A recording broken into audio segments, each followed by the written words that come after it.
माझ्या महाराष्ट्रातील बांधवांनो, भगिनींनो आणि मातांनो, नमस्कार. जय महाराष्ट्र. बऱ्याच दिवसानंतर आपण भेटतो आहोत. जवळपास 1 महिना होऊन गेला असेल. या एका महिन्यामध्ये जे काय घडलं ते आपल्या समोर घडलेलं आहे. अनेक संकटांचं असं असतं की यायला लागले की एका मागोमाग एक येतात. कोरोनाशी लढतो आहोत, त्याच्यात मध्ये निसर्ग चक्रीवादळ आलं. आपण सर्व किनारपट्टीतली लोक श्वास रोखून बघत होतो की हे वादळ नेमकं कुठे धडकणार. रायगडमध्ये ते धडकलं आणि त्याची नंतर जी काय मी पाहणी केली त्या वादळाची भीषणता भयानक होती. जे त्या वादळाच्या तडाख्यात सापडले नशिबाने वाचले असं मी म्हणेन, पण त्याचबरोबरीने आपल्या शासन यंत्रणेने सुद्धा खूप चांगलं काम केलं. मनुष्यहानी किंवा प्राणहानी, जीवितहानी कमीत कमी कशी होईल यासाठी सतर्कता दाखवली.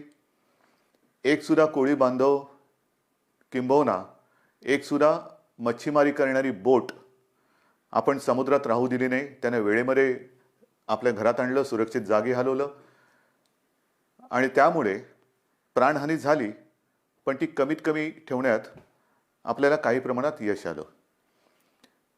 आर्थिक नुकसान तर झालेलं आहे. मोठी मोठी झाडं उन्मळून पडलेत, फळबागा उद्ध्वस्त झालेल्या आहेत, घरांची छपरे उडून गेलेले आहेत. नुकसान अतोनात झाले, पण त्या अतोनात नुकसान म्हणजे विजेचे खांब सुद्धा उन्मळून पडलेले आहेत. या नुकसानीमध्ये आपण हेही पाहिलं की सरकार खंबीरपणाने या सर्व किनारपट्टीतल्या कोकणवासियांच्या आणि जिथे जिथे हे वादळ पुढे सरकलं, ज्यांचं नुकसान झालं त्या सगळ्यांच्या पाठी खंबीरपणे उभं आहे. या गेल्या काही दिवसात काय झाले, एक तर आपण असे भेटू शकत नाही आहोत. हा विकास म्हणायचा का, कल्पना नाही, पण प्रत्यक्ष भेटी होत नाहीत आणि असं भेटावं लागतंय. आणि पूर्वी आपण अनेक दिवसानंतर भेटल्यानंतर विचारायचो, काय रे, कसा आहेस. मग जो तो आपापली दुःख असतील, व्यथा असतील, वेदना असतील एक बाजूला ठेवून भेटीत बोलायचं की मजेत आहे. आता सगळ्यांची परिस्थिती तीच आहे. कसे आहात, जसे तुम्ही आहात तसेच आम्ही आहोत. सगळे घरातच आहोत. सगळं काही ठप्प आहे, संपूर्ण जग ठप्प आहे आणि या संकटाचा सामना आपण करत आहोत. आज मी आपल्याशी बोलताना परवा 1 तारीख आहे. ही 1 तारीख आषाढी तर आहेच, पण जे आपल्यासाठी डॉक्टर्स योद्धे बनून लढत आहेत त्यांचा डॉक्टर्सचा राष्ट्रीय डॉक्टर दिन आहे. त्या सगळ्यांना मी त्यांचं कौतुक करतो, त्यांना धन्यवाद देतो. आणि तुम्ही जी लढाई लढतात आमच्यासाठी, त्याच्यात आम्ही सुद्धा तुमच्यासोबत आहोत. तुमच्यासोबत तुम्हाला आम्ही सहकार्य करतो आहोत आणि करू, हे एक वचन त्यांना देतो. डॉक्टर दिनाबरोबर आपल्या राज्याचे माजी मुख्यमंत्री वसंतराव नाईक, त्यांचाही जन्मदिवस आणि हा दिवस हा सप्ताहच आपण शेतकरी सप्ताह म्हणून साजरा करतो. म्हणजे दोन्ही जे आत्ता आपल्याला जीव वाचवत आहेत त्या डॉक्टरांचा तो दिवस आहे आणि योगायोगाने वसंतरावांच्या जन्मदिवसाच्या निमित्ताने जो शेतकरी दिन साजरा करतो, म्हणजे आपल्याला जगाला जो आपलं धान्य पिकवतो, त्यांचा सुद्धा हा एक दिवस आहे. म्हणून मी या दोन्ही शेतकऱ्यांना आणि माझ्या डॉक्टर्सना विनम्र नमस्कार करतो आणि आपल्याशी आता बोलतो. साहजिकच आहे, 30 तारखेपर्यंत हा लॉकडाऊन आहे. माननीय पंतप्रधानांनी 30 जूनपर्यंत हा लॉकडाऊन जाहीर केलेला आहे. 30 जून नंतर काय होणार, मी यापूर्वीच आपल्याला सांगितलेलं आहे की आता लॉकडाऊन हा शब्द बाजूला ठेवायचा आणि हळूहळू आपण एक एक गोष्टी, सोयी सुविधा, सेवा ह्या उघडत जाणार. म्हणजेच 30 तारखेनंतर लॉकडाऊन उठणार का, तर अत्यंत स्पष्ट शब्दात नाही. मग काय होणार, असंच राहणार का, तर तेही उत्तर नाही आहे. आपण गेले 15-20 दिवस अनुभवतो आहोत. एक एक करत महाराष्ट्रामध्ये आपण अत्यंत काळजीपूर्वक पावलं टाकत सेवा सुविधा आणि काही गोष्टी म्हणजे दुकानं असतील, आजपासून आपल्या नाभिकांची जी सेवा आहे ती सुरू होते आहे, अशा काही गोष्टी सुरू करतो. दुकानं सुरू झालेली आहेत, काही ऑफिसेस काही प्रमाणात त्यांच्या कर्मचारी वर्गाची उपस्थिती त्यांना आपण परवानगी देऊन ती सुरू झालेली आहे. तर एक एक गोष्टी आपण सुरू करत चाललेलो आहोत. हे हळूवार का करतो आहोत आपण, याचं कारण अजूनही संकट नाही टळलेलं. एक गोष्ट नक्की लक्षात ठेवा की आपण जे मिशन बिगिन अगेन किंवा पुनश्च हरिओम म्हणून सुरुवात केलेली आहे, ह्याचा अर्थ धोका टळलेला नाही, पण आपण थोडंसं कात्रीत सापडलेलो आहोत. ज्याला म्हणतात ना, इकडे आड आणि तिकडे विहीर. आपल्याला इथेही पडायचं नाही आणि तिथेही पडायचं नाही, मधोमध बरोबर आपला तोल सांभाळून हे संकट पार पाडायचं आहे, संकटाचा काळ हा पार पाडायचा आहे. आणि म्हणून केवळ आणि केवळ अर्थचक्राला एक गती द्यायला आपण सुरुवात करण्यासाठी म्हणून एक एक गोष्टी आपण उघडत चाललेलो आहोत. एखादी गोष्ट उघडली म्हणजे धोका टळलाय, आता आपण बिनधास्त, अजिबात नाही. कृपा करून तशा गैरसमजात, तशा भ्रमात राहू नका, कारण तसं जर का आपण वागू तर करोना आवासून बसलेलंच आहे. आपण करोनापासून वाचण्यासाठी घरात राहा म्हणून तुम्हाला मी सांगितलेलं आहे. अनावश्यक कामासाठी बाहेर पडू नका. आवश्यक असेल तेव्हा आणि तेव्हाच घराबाहेर पडा, हे माझं आजही सांगणं आहे. तुम्ही म्हणाला, अरे हा काय आलं की नुसतं आपलं काळजी काळजी आणि काळजी. आपलं सरकार काळजीवाहू नाहीये, कारण नेहमी असं म्हणतात, ज्या सरकारला स्वतःची काळजी असते त्याला काळजीवाहू म्हणतात. हे सरकार तुमचं आहे, मजबूत आहे आणि तुमची महाराष्ट्राची काळजी घेणारं हे सरकार आहे. आणि म्हणून माझं कर्तव्य आहे की तुम्हाला धोक्यापासून सावध करणं. बाहेर जर का आपण पडलो आणि बिनधास्त वावरलो तर धोका आहेच, प्रत्येक पावलावरती धोका आहे. मला एका गोष्टीचा नक्कीच अभिमान आहे की माझे सगळे महाराष्ट्रातले बांधव, माता भगिनी ह्यांचा सगळ्यांचा माझ्यावरती, आपल्या सरकारवरती विश्वास आहे आणि जे जे काही सरकार सांगतंय त्या सूचना तुम्ही पाळत आहात, म्हणून मला तुमचा अभिमान आहे. हे करत असताना काही ठिकाणी जसं आपण लोकलची मागणी केली होती, त्या लोकल सुरू झालेल्या आहेत. मुंबईमध्ये ग्रामीण भागामध्ये उद्योगधंदे सुरू झालेले आहेत, तिथे सुद्धा लोकांचं येणं जाणं सुरू झालेलं आहे. विशेष म्हणजे जो शेतकरी, ज्याचा उल्लेख मी सुरुवातीला केला, तो शेतकरी आपण सगळे लॉकडाऊनमध्ये घरी असलो तरी सुद्धा न थकता, न थांबता आपल्यासाठी मेहनत करतोय, घाम गाळतोय, जमिनीत राबतोय, भूमीमध्ये राबतो आहे, अफाट मेहनत करतोय. त्या शेतकऱ्याच्या सोबत आपण आहोत आणि आपण राहिलं पाहिजे. मला कल्पना आहे की जसजसा हा सीझन आता पुढे सरकतोय, महाराष्ट्रातल्या ग्रामीण भागात, मग मराठवाडा असेल, विदर्भ असेल, काही ठिकाणावरून तक्रारी आलेल्या आहेत आणि त्याची गंभीर दखल आपण घेतलेली आहे. तक्रारी कोणत्या आहेत? बोगस बियाणं. हे दुर्दैव आहे, हे दुर्दैव आहे. ह्याचं कारण शेतकरी हा, एकतर शेतकऱ्याची अवस्था सगळ्यांचीच सारखी झालेली आहे, रोजगारच नाहीये. तरी देखील मागचा पुढचा विचार न करता हा शेतकरी आपल्यासाठी मातीत राबतोय, हे आपल्याला सर्वांनाच माहिती आहे. मर मरून, राबून, अफाट कष्ट करून जे बियाणं त्यांनी पेरलं ते बियाणं उगवलंच नाही. मग काय करायचं? दुबार पेरणीचं संकट आलं, आणायचे कुठून पैसे? एक तर असंही कर्जाचं ओझं जे आपण बऱ्याचशा प्रमाणात उतरवलेलं आहे आणि जे राहिलेलं आहे, जो शेतकरी माझा या कर्जमुक्तीच्या योजनेमधून काही कारणासाठी, म्हणजे जसं मी मागे सांगितलं तुम्हाला की 2 टप्प्यात जे आपण करणार होतो कर्जमुक्ती, त्याच्यातला काही भाग, काही लाख शेतकरी हे नेमकं तिथल्या स्थानिक निवडणुका आल्या, आचारसंहिता सुरू झाली म्हणून ही कर्जमुक्ती तिथली थांबली. त्याच्यानंतर करोनाचं संकट आलं म्हणून ही कर्जमुक्ती थांबली. पण आता आपण ठरवलेलं आहे की लवकरात लवकर हा उरलेला सुद्धा शेतकरी आहे त्याला देखील कर्जमुक्त करायचं. मग हे असं सगळं करून पैसा जमवून तो आपल्यासाठी बियाणं विकत घेतो, पेरतो आणि राबतो आणि बियाणंच उगवलं नाही. पण मी माझ्या शेतकरी दादांना सांगू इच्छितो की तुम्ही काळजी करू नका, हे सरकार तुमचं आहे.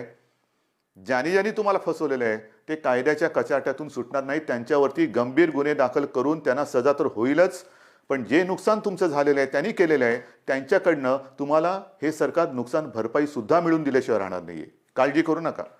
हे सरकार म्हणजे असं बेवारशाचा कारभार नाहीये, कोणी यावं आणि माझ्या महाराष्ट्रातल्या जनतेला फसवून जावं, अजिबात नाही चालणार. ज्यांनी शेतकऱ्यांना फसवलेलं आहे त्यांना शिक्षाही होणार, त्यांना शिक्षाही करणार. आणि म्हणून मला असं वाटतं की एक संधपणा जो आपल्यामध्ये आहे तो फार महत्त्वाचा आहे. मला विशेष धन्यवाद आणखीन सर्व धर्मियांना द्यायचे आहेत, सर्व धर्मीय. मग त्याच्यामध्ये माझे हिंदू आलेच, मुस्लिमही आले, ख्रिश्चनही आले, शीख पंथी आले, सगळेच आले. ह्याचं कारण मी मागे आपल्याशी बोललो होतो. साधारणतः शिमगा म्हणजे होळी झाली, शिमगा झाला आणि कोरोनाची बोंबाबोंब सुरू झाली, ती अजूनही कायम आहे. सगळ्यांनी, मग तो ईद असेल, मग आपली रामनवमी असेल, आता तर मुख्य म्हणजे आषाढीची वारी, आषाढी एकादशी आता परवा आहे, मी चाललोय. पण सगळ्यांनी आपल्याला एक सामाजिक भान ठेवून हे उत्सव अत्यंत शिस्तबद्ध पद्धतीने जसं सरकार सांगते तशा पद्धतीने ते आता साजरा हा शब्द विचित्र आहे, पण घरातल्या घरात का होईना साजरा करतात. सगळ्यांनाच धन्यवाद दिले पाहिजेत. आपल्या परंपरा आहेत. आषाढी एकादशीची परंपरा, वारीची परंपरा ही किमान 700-800 वर्षापूर्वीपासूनची आहे. आणि आपल्याशी मी आज बोलताना 2020 साल सुरू आहे. मला 2010चं साल आठवलं. 2010 साली मी पांडुरंगाचं दर्शन घेतलं. कसं घेतलं आपल्याला माहिती आहे.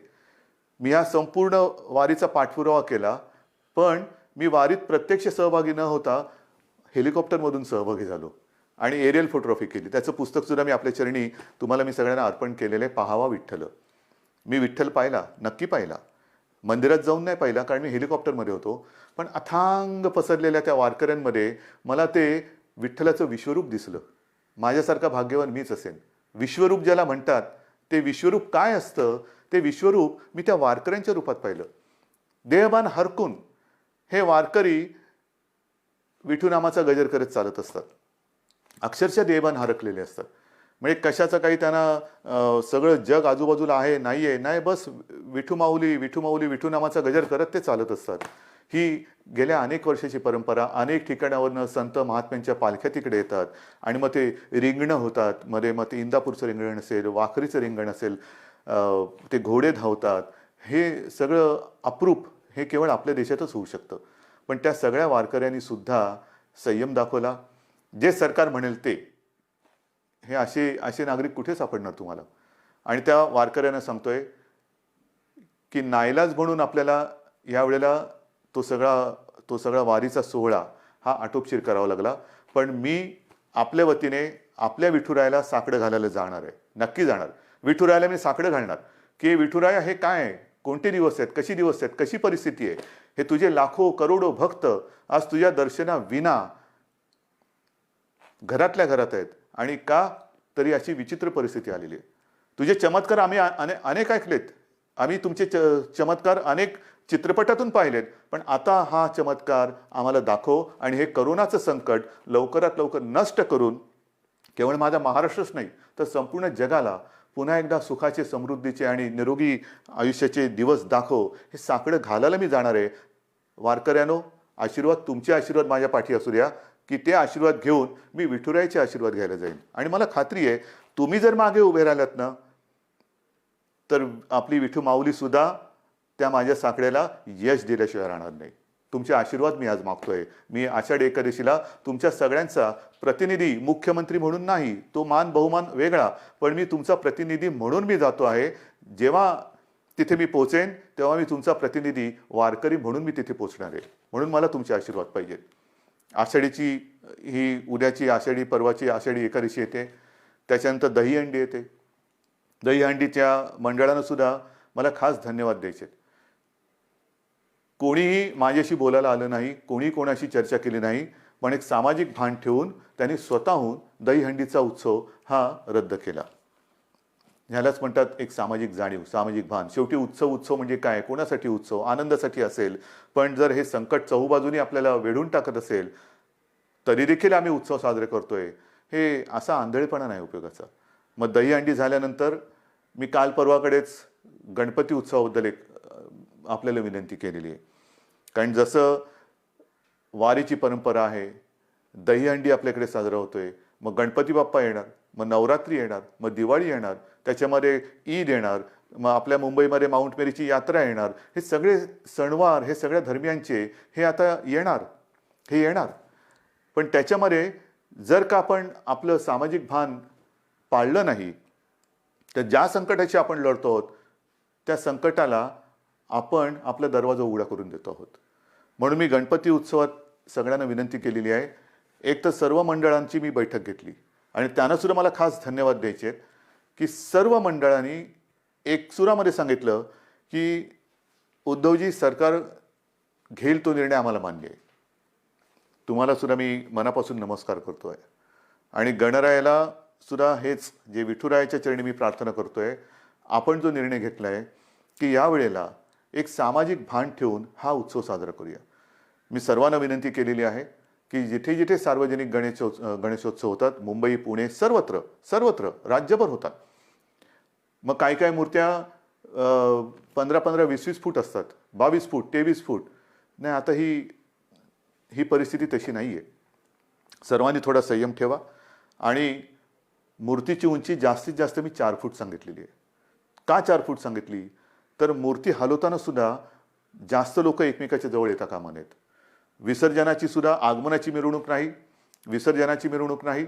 मग गणेशोत्सव साजरा कसा करायचा? अजून थोडा अवधी आहे. आपण चर्चा करून त्याच्यातनं सुद्धा हा नेमका कसा करायचा त्याच्यावरती मार्ग काढू. कारण आपण परंपरा जपणारी माणसं आहोत. ज्या लोकमान्यांनी त्या काळात स्वातंत्र्यपूर्व काळामध्ये घरातला गणपती त्यांनी बाहेर आणला, कारण स्वराज्य त्याच्यासाठी लोक एकत्र आली पाहिजे. म्हणजे त्यांनी सणांची चळवळ केली. आपण चळवळीचा वारसा घेऊन पुढे जायचं आहे. त्या चळवळीमध्ये सगळी लोक एकत्र आली, एकोपा वाढला. आता सुद्धा तो एकोपा कायम आहे. मग हा एकोपा चळवळीसाठी पुढे न्यायचा असेल तर आपण आपला महाराष्ट्र विघ्नहर्त्याचं आगमन होतंय, मग त्याचे आशीर्वाद घेऊन त्याच्या साक्षीने विघ्नमुक्त करू शकतो का, कोरोनामुक्त करू शकतो का, हे आपल्याला बघायला पाहिजे. आणि करू शकतो.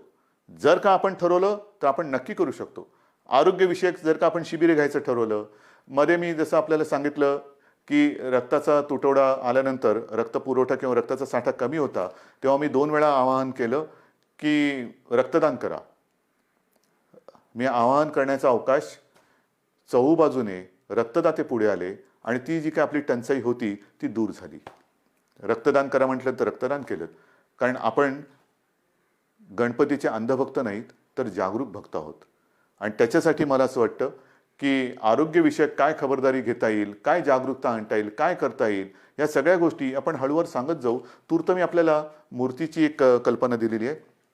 रक्तदानाबद्दल मी जेव्हा बोललो तेव्हा आणखीन एका विषयाबद्दल मला आपल्याशी बोलायला पाहिजे. आणि तो विषय आहे रक्तदानाशी निगडीत, तो म्हणजे प्लाझ्मा थेरपी. आपल्याला कल्पना आहे की साधारणतः मार्चपासून हे कोरोनाचं संकट आपल्यासमोर आल्यानंतर त्या संकटाची आपण जे हातात शस्त्र मिळेल ते शस्त्र घेऊन लढतो आहोत. मग लॉकडाऊन असेल, लॉकडाऊन, ट्रॅकिंग ट्रेसिंग असेल तेही करतो आहोत, चाचण्या वाढवतो आहोत. चाचण्या वाढवल्यानंतर उपचार पद्धती. आणि मी नक्की सांगेन, अभिमानाने सांगेन की आपला महाराष्ट्र, आपली मुंबई, जे आपले डॉक्टर्स आहेत, जो आपला टास्क फोर्स आहे, उपचाराच्या बाबतीमध्ये जगाच्या बरोबरीने आपण चाललेलो आहोत. कुठेही एक सूतभर सुद्धा जगाच्या पाठी आपण नाही. चहूबाजूला आपली नजर आहे. कोणत्या देशात काय चालले, या देशात काय चालले, कोणते उपचार होत आहेत, कोणते औषधे होत आहेत. म्हणजे गेल्या आठवड्यामध्ये सहज मी बसलो असताना मला मेसेज आले. BBC मध्ये एक बातमी होती, ब्रेक थ्रू डेक्सामेथाझॉन हे नवीन औषध सापडलं. मी टास्क फोर्सच्या डॉक्टरना फोन केला. ते म्हणाले, उद्धवजी हे औषध आपण गेले 2 महिने आवश्यकतेनुसार वापरतोच आहोत. म्हणजे आपण हे औषध वापरतोच आहोत. मग प्लाझ्मा थेरपी सुद्धा आपण साधारणतः मार्च-एप्रिलपासून सुरू केलेली आहे. पण आज मला अभिमानाने एक गोष्ट सांगावीशी वाटते की सुरुवातीला आपल्याकडे 1-2 ठिकाणीच प्लाझ्मा थेरपी आपण वापरत होतो. आजपर्यंत साधारणतः असं धरा की 10 जणांवरती आपण उपचार केले असतील तर जवळपास 9 जण त्याच्यात बरे झालेत, 7 जण तर जवळपास बरे होऊन घरी पण गेलेले आहेत. म्हणजे प्लाझ्मा थेरपी सुद्धा उपयोगी पडते. आणि त्याच्यासाठी उद्याच एका गोष्टीचं आपण लोकार्पण करतो आहोत. जे करतो आहोत ते तळमळीने करतो आहोत, मनापासून करतो आहोत आणि आवश्यकतेपेक्षाही थोडं जास्त करण्याचा आपला प्रयत्न आहे. आणि उद्या आपण एक गोष्ट अशी करतो की कदाचित शब्द वापरतोय, कदाचित देशातलं सगळ्यात मोठं प्लाझ्मा थेरपी देणारं आपलं राज्य ठरेल. प्लाझ्मा थेरपीचा वापर करणारं आपलं राज्य ठरेल. कारण आपण ही केंद्र वाढवतो आहोत. पहिल्यांदा 2 होती, त्याचा विस्तार आपण करतो आहोत. उद्या कदाचित देशातलं सगळ्यात प्लाझ्मा थेरपीचा वापर करणारं पहिलं राज्य ठरेल आपलं. पण हे सुविधा झाल्या. मला जे खास करून ज्यांना कोरोना होऊन जे सुखरूप बरे होऊन घरी गेलेत त्यांना एक विनंती करायची. रक्तदान हे कसं, एक रक्तदान कोणी करू शकतो, पण प्लाझ्मा कोणाचा वापरू शकतो? रक्तगटाप्रमाणे तर तो वापरावा लागतोच. पण ज्यांना कोरोना होऊन जे बरे झालेत आणि ज्यांच्या शरीरात ती अँटीबॉडी तयार झालेली आहे, अशांचं रक्त घेऊन त्यातनं प्लाझ्मा घेऊन त्या रक्तगटाच्या रुग्णाला जर तो प्लाझ्मा आवश्यकतेनुसार वापरला तर बऱ्याच रुग्णांचा प्राण आपण वाचवू शकता. आणि म्हणून खास करून मला जे रुग्ण बरे होऊन घरी गेलेले आहेत त्यांना विनंती करतो आहे की कृपा करून आपण पुढे या. आमच्या शासकीय विद्यालयांना जी वैद्यकीय विद्यालय आहेत त्यांना संपर्क करा, शासकीय डॉक्टर्स आहेत त्यांना संपर्क करा आणि आपण जसं रक्तदान करतो रक्तदानच करायचं आहे, पण तसं प्लाझ्मा दान करा की जेणेकरून आपण वाचलात, आपल्या माध्यमातून आणखीन काही जण वाचू शकतो. ह्यालाच तर आपण एकत्रितपणा म्हणतो, ह्यालाच तर आपण एकजूट म्हणतो आणि ती आपल्या रक्तामध्ये आहे. आणि ती मी मागेही म्हटलं होतं, लढणं हे आपल्या रक्तात आहे आणि जेव्हा रक्ताचा तुटवडा होता तेव्हा रक्तदान करून हा लढाऊपणा आपण सिद्ध केलाय. आता हा पुन्हा एकदा सिद्ध करण्याची नव्हे, पण त्याच्या आवश्यकतेनुसार वापर करण्याची गरज आहे.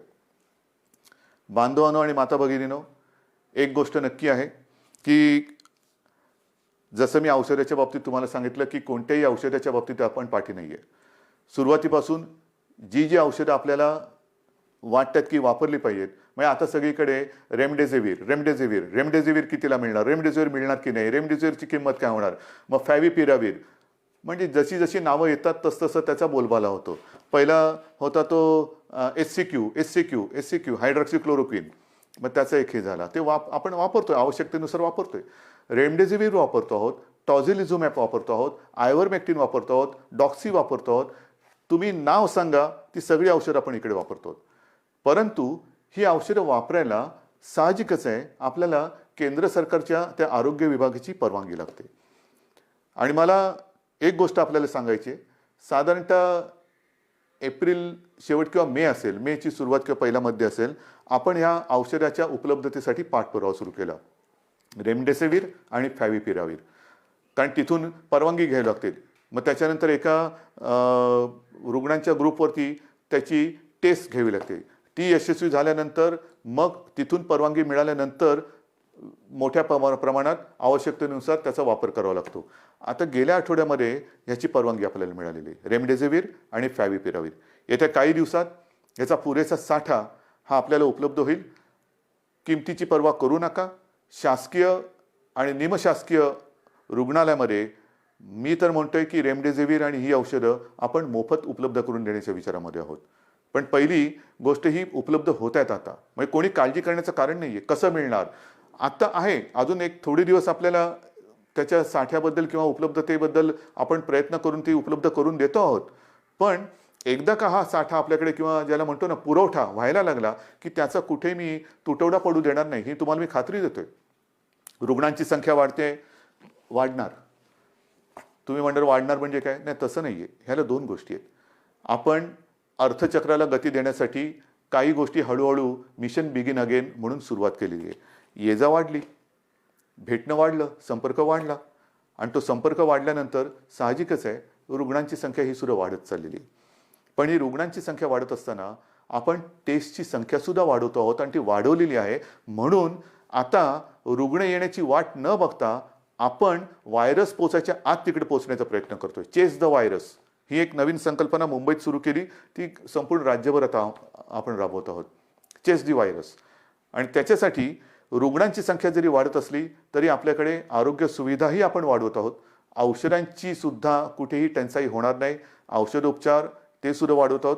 पण या निमित्ताने मला पुन्हा एकदा काही डॉक्टर्स जे आहेत, ज्येष्ठ डॉक्टर्स, मी समजू शकतो प्रत्येकाला जीवाची काळजी असतेच, पण काही ज्येष्ठ डॉक्टर्स जे 55-60च्या वरती आहेत पण अनुभव आहे त्यांना, 55-60च्या वरती आहेत आणि ज्याला आपण म्हणतो की हाय रिस्क, म्हणजे ह्या डॉक्टर्सना सुद्धा त्यांना सुद्धा सकाळ दुपार संध्याकाळ रात्र 24 तास ही रुग्णांची काळजी आहेच. तर त्यांना सुद्धा इतर काही व्याधी किंवा विकार आहेत, म्हणजे डायबिटीज असतील, किडनीचे विकार असतील, समजा दुसऱ्या काही आणखीन गोष्टी असतील, तर ते सुद्धा थोडेसे घाबरून हॉस्पिटलमध्ये जात नाही आहेत. मी त्यांना नम्रपणाने विनंती करतोय की आपण काळजी करू नका. एक काळ असाही होता की सगळीकडे पीपीई किट मिळत नाही, N95 मास्क मिळत नाही. आता या सगळ्याचा पुरवठा आपल्याकडे मुबलक आहे, साठा मुबलक आहे. काही काळजी करू नका. तुमच्या पाठी सरकार आहे. जे तुमच्या सुरक्षेसाठी आवश्यक आहे ती संपूर्ण खबरदारी घेण्याची तयारी सरकारची आहे. कारण आपण कोविड योद्धा म्हणायचं आणि त्याला बिना शस्त्रांनी पाठवायचं असं अजिबात होणार नाही. पण आज आपली गरज आहे, महाराष्ट्राला गरज आहे, आपल्या अनुभवाची गरज आहे. कारण अनेक ठिकाणी आपण ज्येष्ठ डॉक्टरांची एक अनुपस्थिती हे अनुभवतो आहोत. म्हणून मी सगळ्यांना विनंती करतोय की आपण जिथे जिथे असाल, हॉस्पिटलमधले असाल हॉस्पिटलमध्ये जा, खाजगी आपले दवाखाने क्लिनिक असतील कृपया सुरू करा. ज्या ज्या गोष्टीची आपल्याला उपकरणांची आवश्यकता असेल ती सरकारकडनं आपल्याला दिली जाईल. तुम्ही त्याच्यात अजिबात काळजी करू नका. तुम्हाला जे जे पाहिजे ते पुन्हा मिळेल, ते पूर्ण मिळेल. अशा पद्धतीने आपण एका बाजूला आरोग्य सुविधा वाढवत चाललेलो आहोत, एका बाजूला टेस्टची संख्या वाढवत चाललेलो आहोत, टेस्टची केंद्र वाढवत चाललेलो आहोत. आता तर काही अँटीबॉडी आणि अँटीजेन टेस्ट करण्याचे रॅपिड किट येत आहेत, तेही मोठ्या प्रमाणावरती आपण घेतो आहोत की ज्याचा एक प्राथमिक जो आपल्याला गाईड करू शकतो, मार्गदर्शक ठरू शकतो की कोणाला हा कोरोना होऊन गेला आहे का त्याच्याबद्दल एक माहिती मिळते आणि साधारणतः निगेटिव्ह पॉझिटिव्ह ह्याच्याबद्दल एक गाईडलाईन मिळते आणि मग आपण त्या पद्धतीने त्याला वेगळं करून उपचार सुरू करू शकतो. तर ह्याही टेस्ट आपण करतो आहोत. ह्याचं कारण असं की आता पावसाळा सुरू झालेला आहे. पावसाळा सुरू झाल्यानंतर नवीन अंकुर येतात, कोंब येतात, पालवी फुटते, हिरवगार होतं, सगळं हिरवे हिरवे गार गालीचे सगळीकडे पसरलेले दिसतात. फार सुखद असं दृश्य असतं. पावसाळा जसं एक नवीन जीवन घेऊन येतो तसंच प्रत्येक ऋतू हा त्याचे काही चांगले आणि काही विचित्र गोष्टी घेऊन येत असतो. पाऊस म्हटल्यानंतर ह्या 2-3 बैठका गेल्या काही दिवसात झालेल्या, त्याच्या आधी झालेलं जसं निसर्ग चक्रीवादळ आलं त्याच्या तयारीची बैठक, जास्त पाऊस पडणार आहे का, मग कुठल्या भागात पडणार आहे, पूर येऊ शकतो का, त्याची तयारीची बैठक. म्हणजे पाऊस आला, आनंद हा घेऊन येतो, नवजीवन घेऊन येतो, पण कुठेतरी नैसर्गिक आपत्ती घेऊन येतो. पूर आला नाही तरी काही ठिकाणी अतिवृष्टीमुळे इतर रोगराई येते. मग त्याच्यात मलेरिया आला, डेंग्यू आला, लेप्टो आला, डायरिया आला, सर्दी खोकला आला आणि त्याच्यासोबत कोरोना आहे. मग काय करणार, ह्याची सुद्धा तयारी आपली सुरू आहे. पण मला आपल्याला खास करून शहरी भागात राहणारी जी लोक आहेत त्यांना सांगायचं, मग मुंबई, पुणे, नाशिक सगळीकडे, संभाजीनगर आहे, नागपूर आहे, सगळीकडेच, की या वेळेला आपले सगळे कर्मचारी ह्या कोरोनाच्या लढाईमध्ये आहेत. अफाट मेहनत करतात, साफसफाई करतात, नालेसफाई होते, सगळं साफसफाई होते. पण आता थोडी स्वतःची काळजी मी 1-2 वर्षापूर्वी सुद्धा, किंवा मला असं वाटतं तेही त्याला 7-8 वर्ष झाली असतील, विशेषतः तेव्हा मुंबईपुरतं मी बघत होतो. आता तर माझा महाराष्ट्र, तुम्ही सगळे माझे सोबती आहात, मला संपूर्ण महाराष्ट्र बघायचं आहे. सांगण्याची गोष्ट काय की हे जे दिवस असतात ते मलेरिया आणि डेंग्यूचे असतात. आणि हा डेंग्यू असा विचित्र आहे की एक कोका कोलाच्या बाटलीचं बुच असं उपडं पडलेलं असेल आणि त्याच्यात तेवढं बुचभर जरी पाणी असलं तरी त्याच्यात सुद्धा डेंग्यूच्या आळ्या होऊ शकतात. अंड कुठे अर्धवट पडलेलं, फुटून पडलेलं आहे, टायर पडलेले असतात, हे फार धोकादायक. त्याच्यानंतर प्लास्टिकचं कवर असतं, त्याच्यात एक थोडेसे असे खळगे तयार होतात, त्याच्यात पाणी साठतं. नारळाच्या त्या काय त्याला म्हणतात, कवट्या, त्याच्यात पाणी साठतं. झाडांच्या फांद्या तुटून ढोल्या तयार झाल्या असतात, त्याच्यात पाणी साठतं आणि त्याच्यात सुद्धा डेंग्यू होऊ शकतं. तर आपल्याला आपला परिसर स्वच्छ ठेवायचा आहे. कुठेही पाणी साठू देऊ नका. एअर कंडिशनच्या खाली, त्याच्यानंतर फ्लॉवर पॉटमध्ये, अनेक घरामध्ये फेंगशुई त्याच्यासाठी जे काही झाडं लावली जातात त्याच्यामध्ये पाणी असतं, त्याच्यात डेंग्यूच्या आळ्या होऊ शकतात. तर ह्या सगळ्या गोष्टींपासून आता आपल्याला खबरदारी घ्यायला पाहिजे. कारण एका मागोमाग एक संकटाची मालिका ही आपल्याला आता तोडायलाच पाहिजे. मी तुम्हाला ह्या सगळ्या काळज्या घ्यायला सांगतोय कारण एक आपुलकीने सांगतोय, प्रेमाने सांगतोय की काय करावं, काय करू नये. आज सुद्धा मी जेव्हा बघतोय की अनेक ठिकाणी, मुंबईत असो, शहरात असो, पुण्यात असो, ग्रामीण भागात असो, काही ठिकाणी अरे आता झालं सगळं. नाही, झालेलं काही नाहीये, झालेलं काही नाहीये. भाजीवाले बसलेत, तिकडे सुद्धा गर्दी होते, तोंडावरती मास्क नाही, हात कुठेही लावतायत, चेहऱ्याला हात लागतायत. आपणहून कोविडला बळी पडू नका, आपणहून पडू नका. ह्या ज्या प्राथमिक ज्या काही गोष्टी आहेत ना, ह्या जर का आपण पाळल्या, म्हणजे बाहेर फिरताना तोंडावरती मास्क लावणं, एकमेकांपासून अंतर ठेवणं. मी सुरुवातीला सांगितलं होतं की मॉर्निंग वॉकला आपण परवानगी दिलेली आहे, सकाळचा व्यायाम करायला परवानगी दिलेली आहे. तो आरोग्यासाठी दिलेली आहे, आरोग्य सुदृढ व्हावं म्हणून दिलेले आहे, आजाराला बळी पडण्यासाठी नाहीये. तर ह्या काही गोष्टी ह्या आपल्याला पाळाव्या लागतील. जशा काही गोष्टी आपण ओपन करत चाललेलो आहेत तशा या केसेस वाढत आहेत आणि काही ठिकाणावरून माझ्याकडे विचारणा होते की आम्हाला ह्या भागामध्ये पुन्हा लॉकडाऊन करण्याची परवानगी द्या. लॉकडाऊन करायचं का? मी आपल्याला प्रश्न विचारतोय, करायचं लॉकडाऊन? कारण हे तुम्ही ठरवायचे. जर गरज नसताना बाहेर पडलात आणि गर्दी केली आणि केसेस वाढायला लागल्या तर पुन्हा ये रे माझ्या मागल्या. मग एक एक गोष्टी आपण पुढे पाऊल टाकताना पुन्हा मागे नाही यायचं आता. म्हणून लॉकडाऊन करायचं की नाही ह्याचा निर्णय आता मी तुमच्यावर सोपवतोय. जर मला असं वाटलं की गर्दी वाढते, केसेस वाढत आहेत, तर मी प्रशासनाला सांगितलेलं आहे की अशा ठिकाणी जर का आवश्यकता वाटली, शक्यतो नको पण आवश्यकता वाटली तर मग पहिल्यासारखा लॉकडाऊन करण्याची गरज तिकडे पडू शकते. कारण कोरोना हा व्हायरस वस्त्या, एक एक वस्ती, जसं काही ठिकाणी तो शिखरावरती पोचला, खाली आला, पण वस्ती बदलली. काही ठिकाणी जिकडे अजून प्रादुर्भाव नाही आहे तिकडे सुद्धा गाफील राहून नाही चालणार. तर ह्या अशा काही काळज्या घेऊन आपल्याला ह्या पुढच्या काळाची वाटचाल करायची आहे. दरम्यान मी तुम्हाला सांगितलं की शेतकऱ्यांसाठी सुद्धा कर्जमुक्तीची योजना जी थोडी काही भागात अपूर्ण राहिली ती आपण पूर्ण करतोय. बोगस बियाण्यामुळे फसले गेलेले शेतकरी त्यांच्या पाठीशी आपण उभे राहतो. आता 30 जूनला प्रधानमंत्री गरीब कल्याण योजना ह्याच्यामध्ये खास करून जे भगवं रेशन कार्ड ह्यांना अन्नधान्य देण्याची जी योजना आहे तिची मुदत संपते. बिना रेशन कार्ड म्हणजे ज्यांच्याकडे रेशन कार्ड नाही त्यांना अन्नधान्य देण्याची योजना संपते. मी गेल्या 8-10-15 दिवसापूर्वी जेव्हा प्रधानमंत्र्यांची व्हिडिओ कॉन्फरन्स होती तेव्हा स्वतः ही मागणी केलेली आहे की 30 तारखेला ही मुदत संपते, धान्य देण्याची मुदत संपते आहे, कृपा करून आणखीन 3 महिन्यासाठी आम्हाला वाढवून द्या. कारण अजूनही हे संकट गेलेलं नाही, उलट केसेस वाढत आहेत. त्याच्यामुळे ही भगवं रेशन कार्ड असेल किंवा ज्यांच्याकडे रेशन कार्ड नाही यांना धान्य देण्याची जी काही योजना आहे प्रधानमंत्री गरीब कल्याण योजना, ती आणखीन आम्हाला 3 महिने वाढवून द्या हे मी पंतप्रधानांकडे सांगितलेलं आहे. मला खात्री आहे की त्यांना सुद्धा व्यवस्थित सगळ्याची कल्पना आहे आणि ही कल्पना असल्यानंतर लवकरात लवकर आपल्याला त्याच्याबद्दल परवानगी मिळेल ही मला खात्री आहे. हे सगळं झालं चित्र हे आरोग्यविषयक. अर्थचक्राच्या बाबतीमध्ये आपण खचून गेलेलो नाही आहोत. मला एका गोष्टीचा अजून एक अभिमान आहे, नक्कीच आहे, की गेल्या 15 दिवसात महाराष्ट्राने जवळपास 16,000 कोटींचे सामंजस्य करार काही विदेशी कंपन्यांसोबत केलेले आहेत. 16,000 कोटी ही एक फार आपली जमेची बाजू आहे. म्हणजे या संकटामध्ये सुद्धा आपला महाराष्ट्र हा विविध गुंतवणूकदारांना आणि उद्योजकांना आपला वाटतोय हे फार महत्त्वाचं आहे.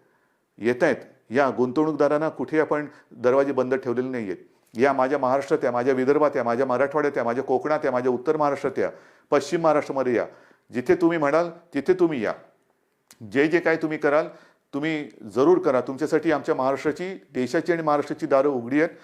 आल्यानंतर साहजिकच आहे अर्थचक्राला गती मिळाली पाहिजे, माझ्या स्थानिक भूमिपुत्रांना नोकऱ्या मिळाल्या पाहिजेत, रोजगार मिळाला पाहिजे.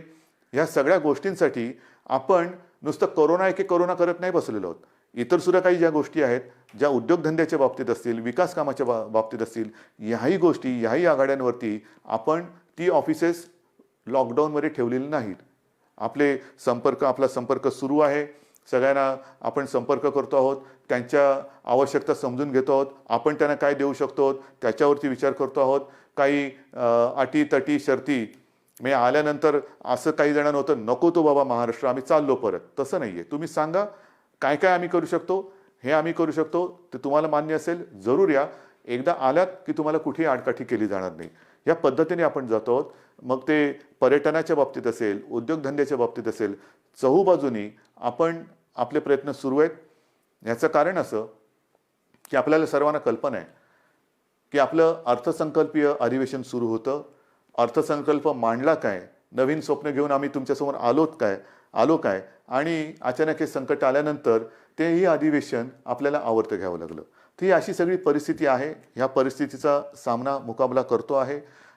शिक्षणाच्या बाबतीत सुद्धा निर्णय तुम्हाला मी सांगितलेला आहे. तर सगळ्यांचीच काळजी घेतोय.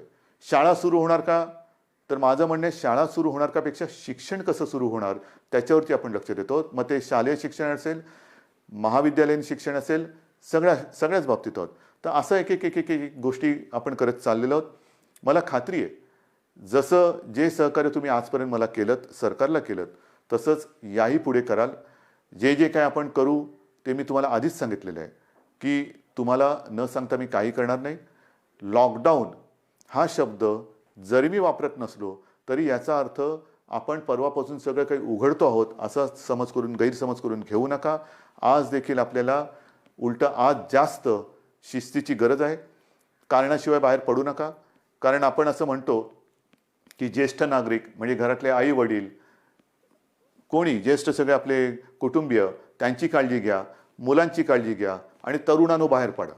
ह्याचा परिणाम असा होतोय की तरुणसुद्धा आता संक्रमित व्हायला लागलेले आहेत. आणि बऱ्याच ठिकाणी आजही म्हणजे आजसुद्धा एक गोष्ट चांगली आहे की 80% लोकांना लक्षणच दिसत नाही. पण लक्षण दिसले नाहीत ह्याचा अर्थ त्याला प्रादुर्भाव झाला नाही याच्यातला भाग नाही. मग तो लक्षणं न दिसणारा तरुण घरात इतरांना त्याचा संपर्क झाला तर तो एक प्रादुर्भाव होऊ शकतो. म्हणून ह्या सगळ्या गोष्टी आपल्याला खूप काळजीपूर्वक करायच्या आहेत. बाहेर पडलात तोंडावरती मास्क पाहिजे, हात सतत धुत राहिलं पाहिजे, सॅनिटायझर वापरायला पाहिजे, साबणाने हात धुवायला पाहिजे. ह्या सगळ्या गोष्टी ह्या अजूनही आपल्याला काही काळ पाळाव्याच लागतील. कारण ह्या केवळ आणि केवळ आपल्या म्हणजे तुमच्या भल्यासाठी आणि आपल्या कुटुंबियांसाठी. आणि दुसरी गोष्ट अशी की मगाशी मी जे डॉक्टर्सना विनंती केली ती एवढ्यासाठी की ज्येष्ठ डॉक्टर्सना मी विनंती केली की आपण स्वतः जाणीवपूर्वक जातीने लक्ष द्या. कारण ही साथ विचित्र आहे. कारण तो रुग्ण त्याचे कुटुंबीय तुमच्या ताब्यात देत असतात. ते कुटुंबीय त्याला भेटू शकत नाहीत. पण केवळ आणि केवळ तुमच्या भरोश्यावरती घरातली प्रिय व्यक्ती ही तुमच्या ताब्यात ते सोपवत असतात. तर त्यांच्याकडे आपण आपुलकीने प्रेमाने लक्ष द्या. आपण आपल्या कुटुंबातला म्हणून त्यांच्याकडे बघा. ही जर का आपली जवळीक साधली गेली ना तर माझं मत आहे की करोना वगैरे असंच निघून जाईल. तर हा जो काही दुरावा थोडा राहिला असेल भीतीपोटी ती भीती तुम्ही सरकारवरती सोपवा. तुम्हाला काय उपकरणं पाहिजे ती सांगा, सरकार तुम्हाला देईन. पण आता ह्या अंतिम टप्प्यात आपल्याला हे युद्ध अर्धवट सोडून चालणार नाही. इथपर्यंत आपण लढत आलेलो आहोत. आता जर का आपण गाफील राहिलो तर मग पुढे आपण जाऊ शकत नाही. अजूनही संकट टळलेलं नाही, धोका टळलेला नाही. पण हा धोका पत्करून जे करता येणं शक्य असेल त्या गोष्टी आपण हळुवारपणाने उघडत चाललेलो आहोत. लॉकडाऊन पुन्हा करण्याची वेळ येऊ नये आणि त्याच्यासाठी आपलं सहकार्य जसं आजपर्यंत सरकारला मिळालं तसंच ते यापुढे सुद्धा मिळेल अशीच अपेक्षा आणि विश्वास व्यक्त करून मी आपली रजा घेतो. जय हिंद, जय महाराष्ट्र.